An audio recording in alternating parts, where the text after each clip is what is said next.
It is upon us, ladies and gentlemen. We have 2 times summoning and awakening boost, if you will, on our soul stones. So we have a 2x chance of 5 to 6 star perfect souls, which is coming at an interesting time because we have a clan versus clan starting in 5 hours and 5 minutes.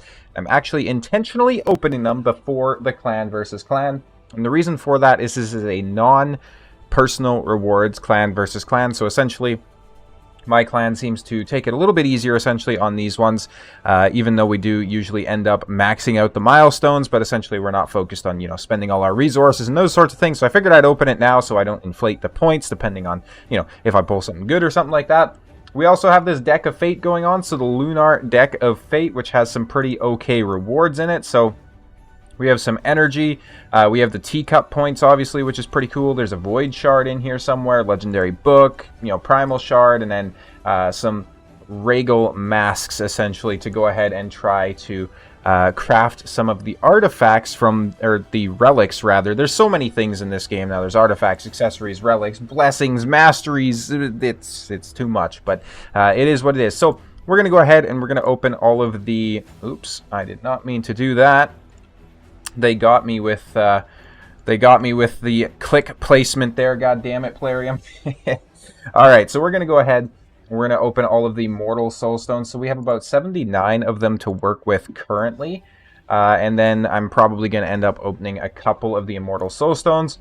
One thing to consider if you're thinking about doing this is I highly recommend against opening the immortal soul stones. Sure, you have a better chance of getting better souls, obviously, but also the issue with this is the immortal soul stones are worth a lot more in any sort of deck of fate event. So if we go over here and we take a look, you can see that the immortal soul stones are worth 900 points, whereas the mortals, if I can move a little bit here, take a look at that, they are worth 90 points. So obviously a significant difference there, which means that if you're trying to go for any sort of, guaranteed champions or something like that, like for example we had the Bells event not too long ago, obviously you're going to want a lot of those medium ones to go ahead and get it easier, right? So let's go ahead, let's start popping here. We'll do a 10 pull and see if we can get anything good. I also forgot to show you my wish list, so I'll go ahead and do that here after. We're obviously hoping to get some pretty decent stuff. We do have a legendary coming in already. It is an Altan 1-star, which is a bit of a shame. I do have Altan, of course, but not really interested in the 1-star blessing. This is my wish list. This is how we have it going here. So we got Marichka, Ancora, and then He-Man for the legendaries. We have Nia, we have Inquisitor, and then Farrakhan the Fat for the epics.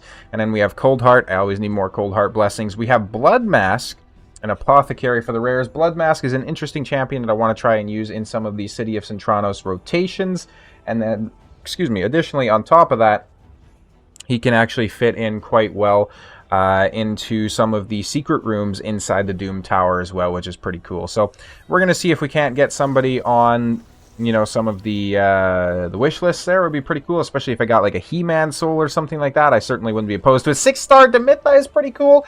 I don't have a 6-star Demitha. I'm going to have to wait and see if I actually want to awaken her, though, because that will ruin my speed tune for the clan boss, which is where I use her daily. So might have to see if we're actually going to do that. We do get a 1-star Blood Mask, so we do at least have some sort of an awakening for him. Another 1-star Blood Mask. This is pretty fantastic. We have 1-star Lorne. We're not getting too many 5 or 6-star souls here yet, people, which is a bit of a shame. Not even a rare 6-star or something like that. We do get a 5-star Sandlash Survivor, which is pretty cool. 1-star Dark Elhane. I don't even recall if I have her awakened or not. 3-star Lordly Legionary.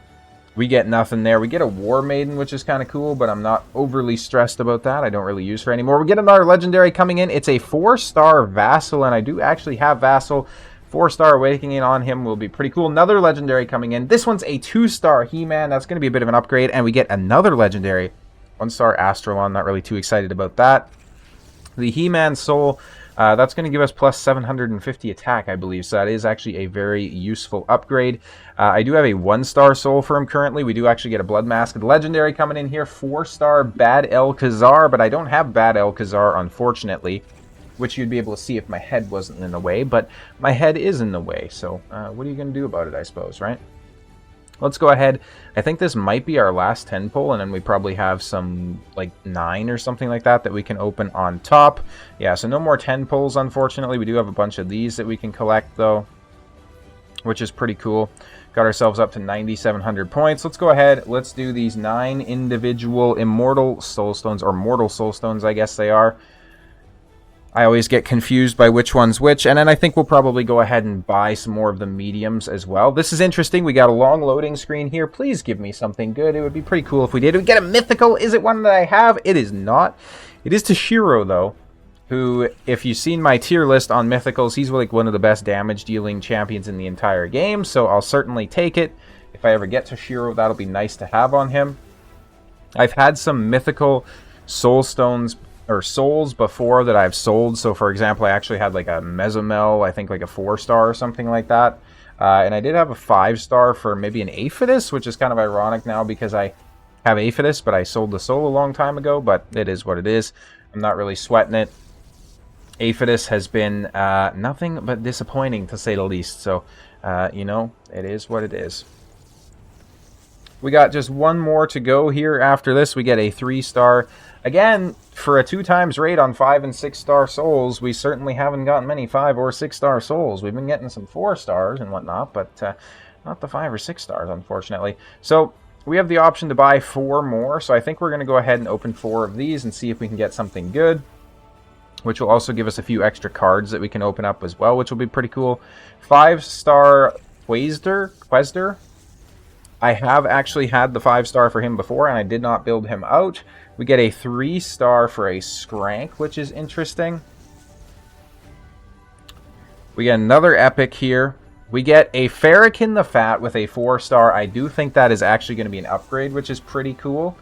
And then finally, we get one more epic here, which is a bit of a shame. It's a 4-star Achak, which it's okay, I suppose. How many do we need? Yeah, we need 4 more to actually get ourselves enough of the coins to maybe get close to the big one. I don't think we're going to do that.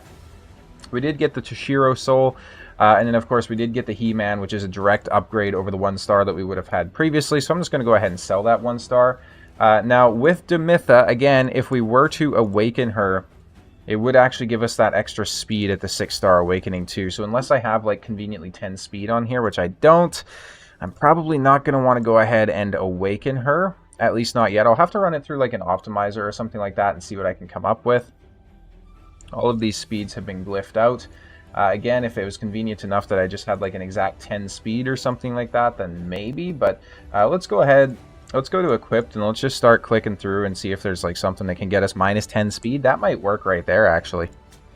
Because then the awakening is going to give us that extra 10 speed back. She still keeps the speed piece, which means that it's not going to mess up any sort of her speed tune or anything like that. So I think we'll go ahead. We'll take the Demitha to 6 stars, which is pretty cool. That is awesome. And then let's see. So cruelty is still going to be very solid for her. So she's going to help us scale up our damage quicker inside the clan boss, which is fantastic. Could put a relic on here, but probably not going to. And then we were at 290 speed previously, which she still is. So she should be working there. The Farrakhan is a bit of an upgrade, so it's a 1-star upgrade. And then we did get Sandlash Survivor, which is again just a 1-star upgrade, which is nothing too crazy. Yellow Gurna, 1-star upgrade. I have a thumbnail made actually for a video I want to do on her, but I haven't gotten around to it yet.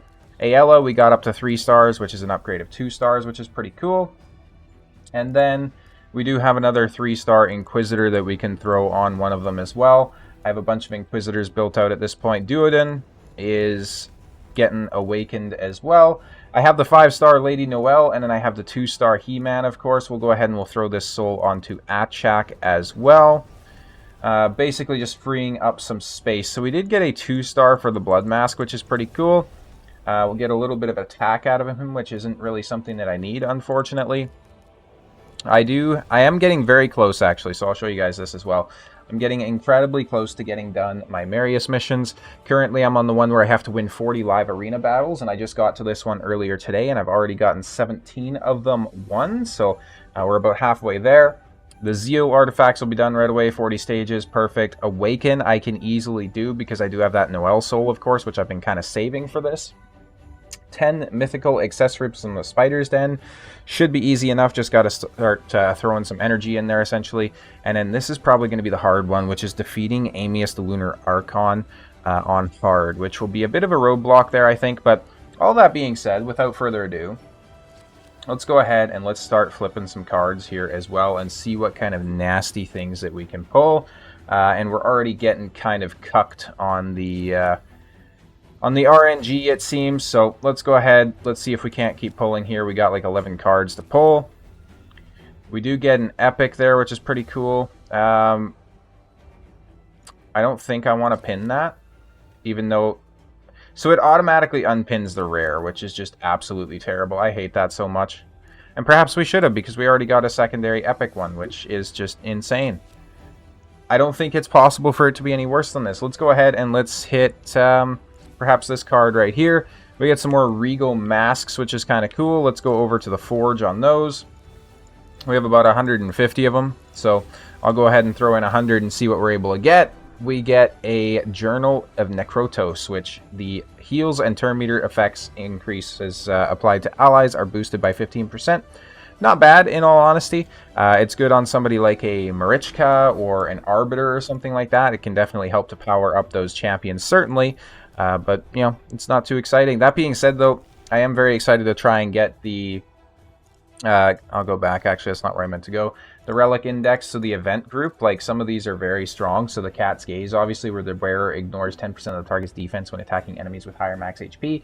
This is insane, especially for something like, for example, you know, Chimera, Hydra, places like that. So I'm definitely going to try and get that. And if you're unaware, inside this Tea Party event on Milestone 4, we can actually get one guaranteed, so we don't need to rely on the forging or anything like that, which is pretty cool.